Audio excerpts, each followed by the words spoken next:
Fear and resignation after world's most powerful company pays Trump a $100 billion protection fee. It was a surprise ceremony at the White House presided over by President Donald Trump to unveil a $100 billion investment from what he called the world's most powerful company, Taiwan Semiconductor Manufacturing Company, TSMC. But nearly 8,000 miles away, the mood was far from celebratory. Instead, the shock announcement last week has reignited fears in Taiwan about losing its crown jewel, its world-beating semiconductor industry, to the U.S. due to political pressure. The island democracy's former president Ma Ying-jeou wasted no time in accusing the ruling Democratic Progressive Party, DPP, of selling TSMC to Trump as a protection fee. This is a major national security crisis, Ma, a member of the opposition Kuomintang, KMT, wrote on his Facebook page on March 4, shortly after the White House signing ceremony. It will have a significant negative impact on people's confidence, cross-strait relations, and Taiwan's future geopolitical position. To reassure the public, Taiwan President Lai Ching-te appeared alongside TSMC CEO C.C. Wei last week at Taipei's presidential office, saying the company's U.S. investment would not undermine its commitment to and planned expansion in its home base. TSMC produces more than 90% of the world's advanced microchips, which power everything from smartphones and artificial intelligence to weapons. That's why many in Taiwan believe that global dependence on its semiconductors serves as a silicon shield, a deterrent against a potential Chinese invasion. China's ruling Communist Party claims Taiwan as part of its territory despite having never controlled it and has vowed to take control of the self-governing island, by force if necessary. Beijing has in recent years escalated its military activities around Taiwan, regularly flying fighter jets and conducting exercises in waters near the island. Ukraine today, Taiwan tomorrow. Taiwan relies on U.S. military and political support. Under the Taiwan Relations Act, the U.S. is legally obligated to provide Taiwan with the means to defend itself against a possible attack by China. But Trump's recent rhetoric has cast uncertainty over the future of U.S.-Taiwan relations. He has repeatedly accused Taiwan of stealing the U.S. semiconductor industry, a claim that is widely disputed, while saying outright that Taiwan should pay the U.S. for protection. For many on the self-governing island, the phrase Ukraine today, Taiwan tomorrow has increasingly resonated in recent weeks as they watch Trump upend long-standing U.S. policy by playing up Kremlin rhetoric and warming to Moscow, while alienating traditional European allies and Kyiv. Taiwanese see parallels between their democracy and Ukraine, with both facing existential threats from aggressive, expansionist neighbors. Washington earlier this month abruptly suspended military aid to Ukraine following a heated exchange between Trump, Vice President J.D. Vance and Ukrainian President Volodymyr Zelensky at the White House, just hours after the cheerful TSMC ceremony. It reinstated aid this week after Ukraine accepted a 30-day U.S. proposed ceasefire. The White House has also pressed Zelensky to sign a deal giving the U.S. access to Kyiv's untapped mineral riches. Tammy Chow, a retiree, expressed deep concern to CNN about Taiwan's security after TSMC's announcement, likening Trump's approach to his handling of Ukraine. She described him as a dealer who might eventually treat Taiwan as a bargaining chip. Taiwan, pretty soon just like, what, he said to Zelensky, you have no cards to play. And Taiwan is not gonna have cards to play, she said. TSMC was the best card. But others appear less concerned. Fred Lin, a finance industry professional, said he believed TSMC came to this decision prudently. Who doesn't pay protection fees to the U.S.?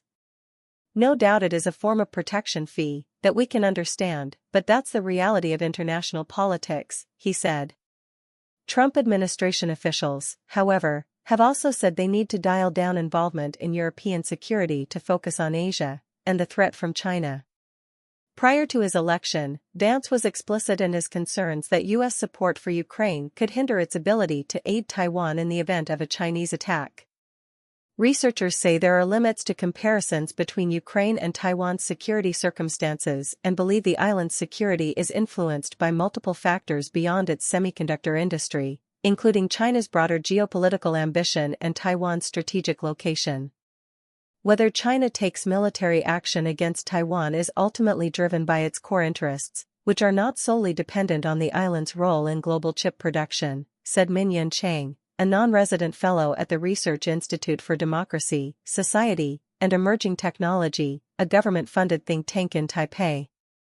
He referenced the time in 1950 when the U.S. sent its 7th Fleet to the Taiwan Strait early on during the Korean War to deter China from invading Taiwan. The strategic move by then-President Harry Truman neutralized the Taiwan Strait and ensured the Korean War did not trigger a wider conflict, maintaining stability in the Asia-Pacific region. Taiwan then had no semiconductor industry at all, he said. Still committed. Last week, President Lai said Taipei did not face any pressure from Washington in doing the TSMC deal, which the company said was the biggest such investment in the U.S. ever made by a non-American firm. Standing next to him, Wei attributed the increased investment to strong demand from American customers such as Apple, Nvidia, AMD, Qualcomm and Broadcom that wanted to reduce potential supply chain risks by having chips made locally. He also added that TSMC was not afraid of Trump potentially scrapping the subsidies from the CHIPS Act, stressing that the company's decision to invest in the U.S. was driven by customer needs. TSMC was awarded $6.5 billion in grants for its first 3 plants in Arizona under the Bipartisan CHIPS Act, spearheaded by the Biden administration, which allocated $39 billion in federal funding to boost domestic semiconductor manufacturing. "We are the best wherever we build our fabs," Wei added, referring to semiconductor fabrication plants. Along with the additional 3 manufacturing facilities, the new investment also promised 2 chip packaging plants and a research and development center to improve the production process technology. Wei clarified that the development of the cutting-edge next-generation chip-making technology would remain in Taiwan and would still be 10 times bigger than the U.S. facilities. Semiconductor analysts applauded the company for making an agile decision. TF International Securities analyst Ming-Chi Kuo praised TSMC in an online analysis, calling it the most successful non-U.S. company in negotiations with the Trump administration. Though the $100 billion investment seems massive, the lack of details provides the flexibility for spending based on future conditions, softening the impact on profitability, Kuo wrote. TSMC's investment has mostly alleviated Trump's concerns, according to Eric Chen, an analyst at Digitimes Research, a market research firm. But of course, we have no way of knowing when Trump might change his stance. He's notorious for making sudden U-turns, he said. Weaponizing tariffs. TSMC's $100 billion investment marks the latest in a wave of businesses committing massive sums to the U.S. But it stands out as one of the first major foreign firms to do so, and Trump claims more such investments are on the way. In contrast to his predecessor Biden's approach of incentivizing domestic investment through subsidies, Trump prefers to weaponize tariffs. So far, it has proven effective. Trump has previously threatened to impose 25% tariffs on semiconductors, along with automobiles and pharmaceuticals as early as next month. At the announcement of TSMC's investment, Commerce Secretary Howard Lutnick said the company chose to expand in the U.S. due to the threat of tariffs, and were not given additional grants. In late February, Apple pledged $500 billion to expand facilities, manufacturing and projects across the U.S. over the next 4 years.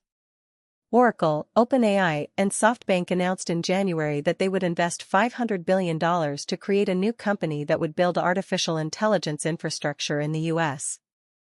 With TSMC's new investment in the U.S., Trump is expected to turn up the heat on other major companies, said Chong Tai-si, an economist at the University of Chicago's Booth School of Business.